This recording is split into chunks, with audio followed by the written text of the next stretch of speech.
Nebraska football has been home to some fantastic coaches: Walter Booth, Ewald Jumbo Steim, Bob Devaney, and of course, Tom Osborne.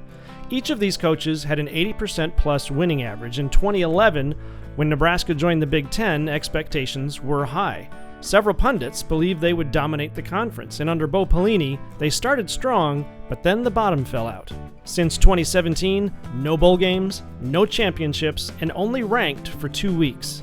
With UCLA and USC's entrance to the Big Ten looming, Nebraska needs to make some changes, and fast. Cornhusker fans are wondering, will new head coach Matt Rhule be able to restore the program to its former glory?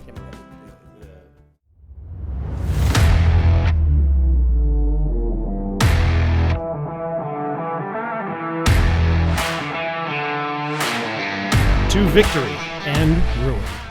From 1973 to 1997, Tom Osborne coached 306 games. That puts him in the top 10 of most games coached, not in a single conference, but all of college football.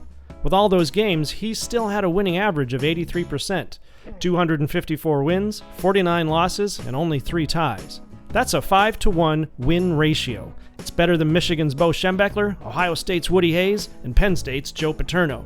His successor, Frank Solich, coached the team for 6 years with a record of 59-19. That's a combined 30-year record of 313 to 68, an 82% win record. Better than Michigan, better than Ohio State, better than Penn State. You can understand why Nebraska's entrance to the Big Ten in 2011 was a big deal. Bo Pelini.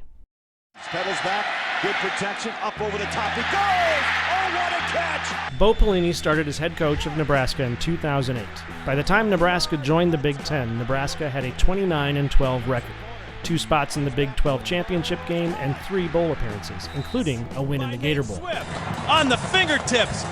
Once Nebraska joined the Big Ten until 2014, the Huskers compiled a 37-16 record, had 1 appearance in the Big Ten championship game, and 4 bowl appearances, including another win in the Gator Bowl. It's a new one, makes a catch on the 45, stays on his feet, he's gonna go! 30, 20, 15, 10, 5, touchdown Nebraska! The Huskers just went 99 yards! And then, on November 30th, 2014, Bo Pelini was fired.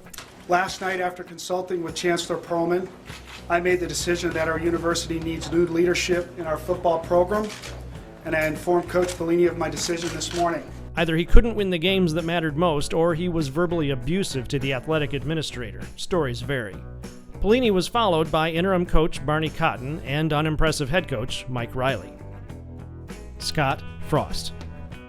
September 1st, 2018 is a special day in Nebraska. Governor Pete Ricketts declared it Scott Frost Day. Well, words can't describe how much it means to me to be back here in a place that I love, a place that I understand, a place that I want to represent. 1 week later, Frost would coach his first game and lose to Colorado 28-33. Frost would go on to lose the next 5 and finish that first season 4-8. You know, I feel like a broken record a little bit with them. Today was some guy's last game.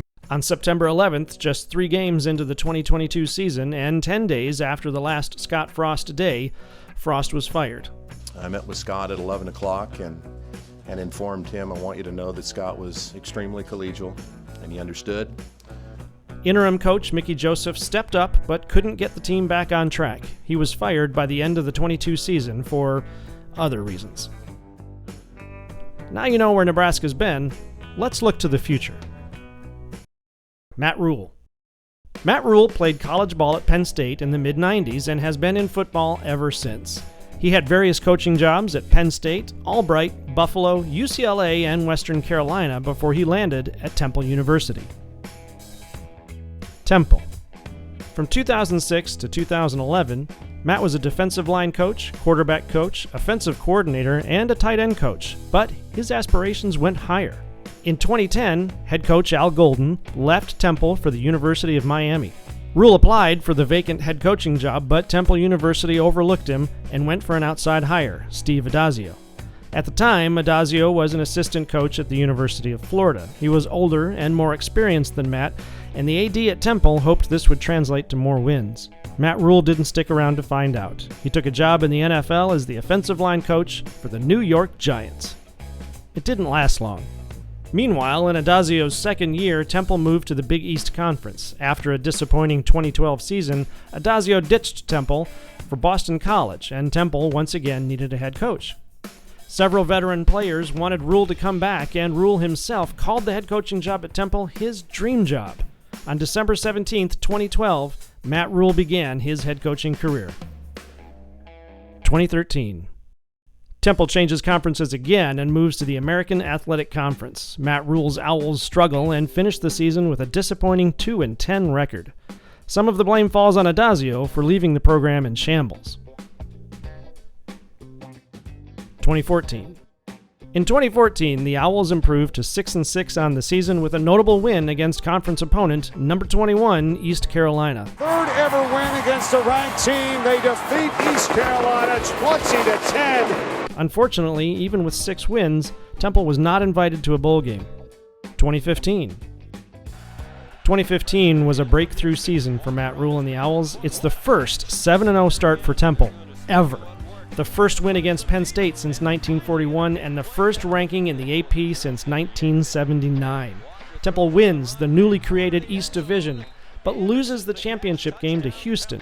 They finished the season 10-4, and it's possibly the biggest turnaround and the most accomplished season in Temple football history. 2016. The winning continues in 2016. Another 10-win season, another East Division win. They win the American Athletic Conference championship game against number 19 Navy. It was safe to say things were changing at Temple, and the future was bright. Until 4 days later, when Matt Rhule abruptly left Temple to be the head coach at Baylor, leaving special teams coach Ed Foley to coach the Owls in the Military Bowl. They lost to Wake Forest 34-26. Baylor, 2017. 2017 started with 8 straight losses for Rhule and the Baylor Bears. Facing off against 4 ranked opponents, including number 10 TCU and number 3 Oklahoma, although the most crushing loss was against number 14 Oklahoma State. The Bears fell to the Cowboys 16-59. The Bears finished the season 1-11, with their only win against Kansas, a team that also finished the season 1-11. 2018. 2018 was a quick turnaround for the Bears. While still struggling against ranked opponents, the Bears finished the season 7-6 and received an invitation to the Texas Bowl, where the Bears defeated the Vanderbilt Commodores 45-38. How much fun is this? 2019. Building on that success, the following year proved all the pundits wrong. The Bears were projected to finish 6th in the Big 12 with 6 or 7 wins. Matt Rhule and the Bears were having none of it. The season opens with 9 straight wins, and by Game 6, the Bears are ranked number 22 in the AP. In Game 10, they suffered a loss to number 10 Oklahoma by 1 field goal, although that game would be decided in the first half as the Baylor offense scored no points in the second. They got a second chance against Oklahoma at the Big 12 championship game. Unfortunately, the Bears lost, but this time they took the game into OT. The season culminated on New Year's Day 2020 when CFP-ranked number 7 Baylor Bears squared off against the number 5 Georgia Bulldogs. They lost that game, but no one could deny the Baylor Bears had a fantastic season. 11 wins, Big 12 Defensive Player of the Year in James Lynch. Matt Rhule was named the Big 12 Coach of the Year. The future looked bright for Baylor, and Matt Rhule was looking like college football's golden coach. 1 week later. 1 week later, Matt was introduced as the new head coach of the Carolina Panthers. Unfortunately, he was unable to repeat his success in the NFL, winning only 5 games in each of his first 2 seasons. He was fired midway through the 2022 season. But don't feel too bad for him. He was 3 years into a 7-year contract and received a $40 million buyout. Not bad for a loser. Nebraska. Nebraska's 2022 season ended on November 25th with a 4-8 record and a win against Iowa.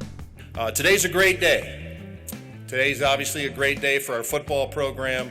It's great for our athletic department. I think it's great for our university, and it's really great for all of our alumni and the entire state of Nebraska. We have the privilege today of introducing the 31st coach in the history of Nebraska football, one of the best out there, in Mr. Matt Rhule. The following day, Matt Rhule signed an 8-year contract to be the head coach of the Cornhuskers. He will be the 31st head coach of Nebraska and the first with a contract worth $74 million.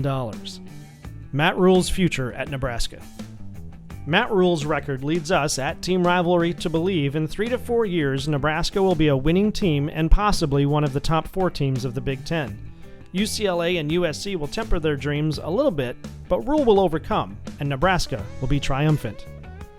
And then he'll leave for the SEC.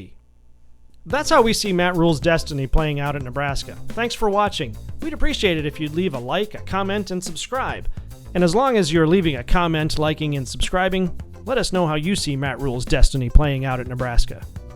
This is Team Rivalry. Hey!